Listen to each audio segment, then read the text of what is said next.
तर काही जणांकडून समाजामध्ये तेढ निर्माण करण्याचं काम केलं जातंय असं निलेश लंकेंनी म्हटलेलं आहे। कबरीवरून होणाऱ्या वादावरील प्रश्नावरती निलेश लंकेंनी ही प्रतिक्रिया दिली आहे। तर कबरीवर प्रेम असणाऱ्यांनी गडकिल्ल्यांची काळजी करू नये असं वक्तव्य गोपीचंद पडळकर यांनी केलं। आज खऱ्या अर्थाने छत्रपती शिवरायांच्या विचाराची समाजाला गरज आहे। अखंड हिंदुस्थानामध्ये एकमेव असा छत्रपती शिवराय राजा होऊन गेले। ते 18 पगड जाती धर्मातील लोकांना बरोबर घेऊन चालणारा राजा। त्या राजाने कधी द्वेष केला नाही, त्या राजाने कधी मत्सर केला नाही। सर्व समाजाला बरोबर घेऊन जीवाभावाच्या मावळ्यांच्या जीवावर हिंदवी स्वराज्याची स्वप्न पाहिले आणि ते सत्यात उतरवले। त्यामुळे आज खऱ्या अर्थाने समाजामध्ये जो संघर्ष तेढ निर्माण करण्याचा जाणीवपूर्वक प्रयत्न केला जातो।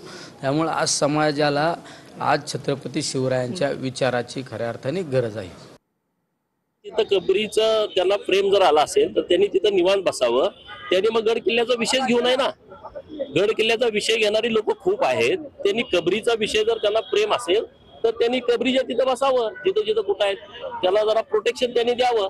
आणि गड किल्ल्याची काळजी करणार आमचं सरकार आहे, कारण त्याला उलट खटकलं असेल प्रतापगडाच्या पायथ्याचं जे अतिक्रमण काढलं कबरीचं, त्यामुळे त्याला जरा नाराजी आली असेल, कारण ते खासदार त्या मतावरती झाले असं त्यांनी डिक्लेअर केलं होतं।